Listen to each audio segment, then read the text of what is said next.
अस्सलामुअलैकुम वरहमतुल्लाहि वबरकातुहू। आए दोस्तों, आज आपको सैर करवाते हैं एक कब्रिस्तान की। आप बहुत ज़्यादा ताज्जुब करेंगे कि लोग ये कहते हैं कि लोग सैर करवाते हैं किसी आलीशान बिल्डिंग की, किसी पुरकशिश मकाम की, और आप सैर करवा रहे हैं कब्रिस्तान की।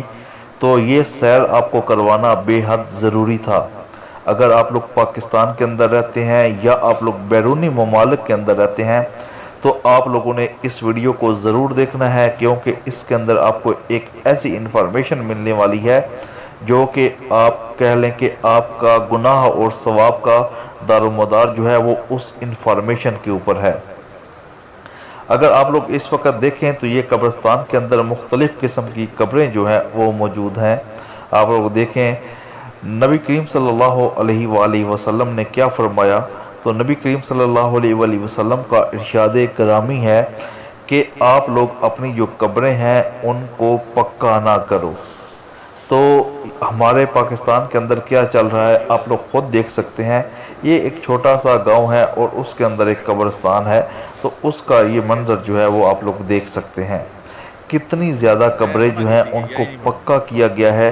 उसके ऊपर मार्बल आप लोग देखें, मार्बल किस अंदाज के साथ लगाया गया है, उसके ऊपर तख्तियाँ किस अंदाज के साथ लगाई गई हैं। ये अगर आप लोग तमाम चीज़ें देखेंगे तो आप लोग कह सकते हैं कि आप लोग किसी कब्रिस्तान के अंदर नहीं आए, बल्कि किसी आप लोग ये बिल्डिंग वाली जो इमारतें हैं वहाँ पर चले गए हैं। अगर इस कब्रिस्तान के अंदर आप लोग आ भी जाएंगे तो इसके अंदर आप लोगों को क्या चीज़ जो है वो आखिरत की याद जो है वो दिलाएगी। सिर्फ और सिर्फ इसके ऊपर अगर आप लोग गौर करें तो आपको पूरा सवाल का जवाब जो है वो मिल जाएगा। क्या क्या चीज़ें जो है वो इस कब्रिस्तान के अंदर आप लोगों को नहीं मिलेंगी। तो ये देखें, सबसे पहले एक बात याद रखें कि सुन्नत ये है कि कब्र ज़मीन से सिर्फ और सिर्फ एक बालिश जो है वो ऊंची की जाए और उसे कोहान की तरह जो है वो बनाया जाए, ना कि हमवार सतह हो। तो जितने भी आज तक जमहूर मुहद्दिसीन कराम आए हैं, आइमा कराम आए हैं, तो उन्होंने सिर्फ और सिर्फ इसी चीज़ को बयान फरमाया है।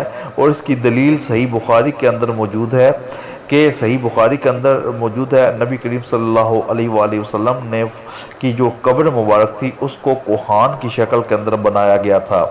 सही बुखारी हदीस नंबर 1390, आप लोग खुद जाकर इस हदीस को पढ़ सकते हैं। और जाबिर बिन अब्दुल्लाह रज़ियल्लाहु ताला अन्हा बयान करते हैं कि नबी करीम सल्लल्लाहु अलैहि वसल्लम की कब्र लाहद बनाई गई और उसके धाने पर कच्ची ईंटों को खड़ा जो है वो किया गया और उनकी कब्र ज़मीन से तकरीबन एक बालिश जो है वो ऊंची थी। इसे आप लोग सही इब्ने हब्बान की हदीस नंबर 6635 के अंदर देख सकते हैं और अल्लामा अलबानी रहमुल्लाह ने इसे बिल्कुल हसन जो है वो करार दिया है। तो एक बात याद रखें कि जो कब्र है उसकी सिर्फ एक ही दलील मिलती है कि कब्र जो है वो कच्ची हो, इसके ऊपर कोई इमारत ना बनी हो और इसके ऊपर और किसी किस्म की कोई नुमाइश, कोई आज़ाइश जो है वो इसके ऊपर ना बनी हो। और आप लोग अपने कब्रिस्तान के अंदर जाकर देख लें कि इसके अंदर क्या क्या चल रहा है। एक छोटे के से कस्बे का कब्रिस्तान और उसके अंदर आप लोग देखें कि कितनी ज़्यादा ये जो कब्रें बनाई गई हैं, कितनी ज़्यादा इसके ऊपर मार्बल लगाया गया है, पत्थर लगाया गया है, टाइलें लगाई गई हैं और इसके अलावा पता नहीं क्या क्या खराफात जो हैं वो उसकी कब्रों के ऊपर की गई हैं। अभी मैं आपको और भी आगे चल कर दिखाता हूँ कि इस कब्रिस्तान के अंदर, एक छोटे से कब्रिस्तान के अंदर क्या क्या चीज़ें जो हैं वो पेश आती हैं। पूरी कब्रें जो हैं उनको मार्बल के साथ सजा दिया गया है और इतनी ज़्यादा मार्बल लगाया गया है कि जिस तरह जनाब एक आप लोग कह लें कि मुकम्मल तौर पर एक किसी आप मार्बल की दुकान के ऊपर चले जाएं तो उन्होंने एक डिज़ाइनिंग की होती है, तो इस तरह की डिज़ाइनिंग जो है वो पूरे कब्रिस्तान के अंदर आप लोगों को नज़र आएगी। तो खुदारा इन चीज़ों से बचें, क्योंकि नबी करीम सल्लल्लाहु अलैहि वसल्लम ने जब एक दफ़ा इरशाद फरमा दिया कि कब्रें जो हैं वो पक्की ना करो, कच्ची करो, तो इसके बाद आप लोग अपना क्या जवाब निकालते हैं या आप लोग क्या चाहते क्या हैं। आप लोग दीन के ऊपर अमल करना चाहते हैं या नहीं करना चाहते, और आप ये तमाम चीज़ें जो हैं وہ ثواب کی نیت سے کرتے ہیں۔ یہ سب سے بڑی خامی اور سب سے بڑی آپ لوگ کہہ لیں کہ ہماری ان پڑھیت کہہ لیں، ہم لوگ جاہل اپنے آپ کو کہہ لیں، کیا کچھ نہیں کہہ سکتے۔ تو کوشش کریں جناب ان تمام چیزوں سے بچنے کی، کیونکہ بھلائی صرف اور صرف جناب نبی کریم صلی اللہ علیہ وآلہ وسلم کے ارشاد کے اندر ہے، باقی اس کے علاوہ بھلائی جو ہے وہ کسی جگہ کے اوپر بھی موجود نہیں ہے۔ تو میں انشاءاللہ مکمل کوشش کروں گا کہ جہاں بھی اس قسم کی کوئی آپ لوگ کہہ لیں کہ بدعت، کوئی خرافات وغیرہ جو ہے وہ ملے، تو وہ مکمل کوشش ہوگی کہ میں آپ کے ساتھ شیئر کروں، کیونکہ اگر ہم لوگ اس کی طرف دھیان نہیں دیں گے تو آپ لوگ یاد رکھیں کہ ہم یہ تمام چیزیں جو ہیں وہ کرتے تو ہیں دین کا نام لے کر، اسلام کا نام لے کر، اور اس سے اپنا فائدہ جو ہے وہ صرف حاصل کرتے ہیں۔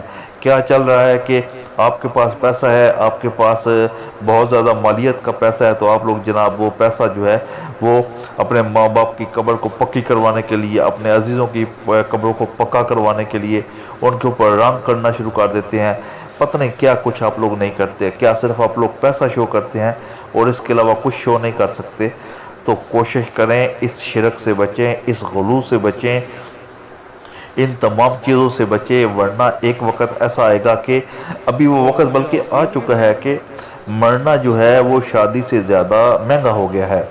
اگر آپ لوگ صرف قبرستان کے اندر کوئی مر جاتا ہے تو کم از کم 20,000 روپیہ 25,000 روپیہ آپ کا ایک قبر کے اوپر لگ جاتا ہے۔ اینٹیں لگانی ہیں، یہ کرنا ہے، وہ کرنا ہے، پھول نشاور کرنے ہیں۔ یا دین کے اندر کہیں تو ہمیں دکھا دیں، کہیں کوئی حدیث تو ہم کو دکھا دیں جس کے اندر یہ لکھا ہو کہ جناب قبر کو پکی کریں، قبر کے اوپر مجاور بن کر بیٹھ جائیں، قبر کے اوپر آپ لوگ سیرہ بندی کریں۔ یہ کہاں پہ لکھا ہے؟ کہاں کا یہ اسلام ہے؟ یہ ان چیزوں سے، ان خرافات سے بچیں۔ اگر آپ لوگ نہیں بچیں گے تو آپ لوگ کہہ لیں کہ آہستہ آہستہ یہ جو رجحان ہمارے گھر کے اندر آ چکا ہے یہ ہمارے بچوں کے اندر آئے گا، اور آہستہ آہستہ آپ لوگ کہہ لیں کہ ہم اس لت کے اندر لگ جائیں گے۔ ہمارا مرنا جو ہے وہ اتنا زیادہ مشکل ہو جائے گا کہ ہم لوگ اپنی لاشوں کو جلانا شاید شروع کر دیں، اور کہیں ایسے واقعات ہم کو ملے بھی ہیں۔ پورا قبرستان دیکھیں، چند کچی قبریں آپ کو ملیں گی، اور اس کے علاوہ جتنا بھی ہے پکی قبریں، صرف مانگ تانگ کر بھی آپ لوگوں نے اپنے ماں باپ کی قبر، بہن بھائیوں کی قبر جو ہے وہ پکی کروانی ہے۔ وہ اللہ کے بندوں اور وہ اللہ کے بندوں، کہاں پر آپ لوگوں کا دین ہے؟ کسی دین والوں کے پاس بیٹھو تو صحیح، ان کی باتیں تو سنو۔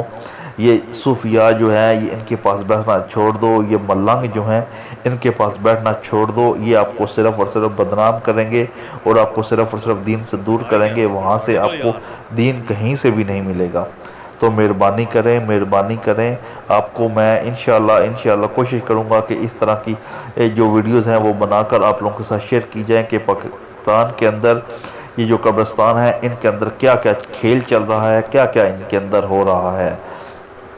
باقی انشاءاللہ اگر آپ لوگوں کا کوئی جواب ہو، یا اگر آپ لوگ میری اس بات سے ایگری نہیں ہے تو آپ لوگ قرآن خود پڑھ لیں، حدیث خود پڑھ لیں، ترجمے کے ساتھ پڑھ لیں، تو آپ کو ساری انفارمیشن جو ہے وہ مل جائے گی۔ اپنا خاص خیال رکھیے گا اور ہمیں دعاؤں میں یاد رکھیے گا جی۔ اللہ حافظ۔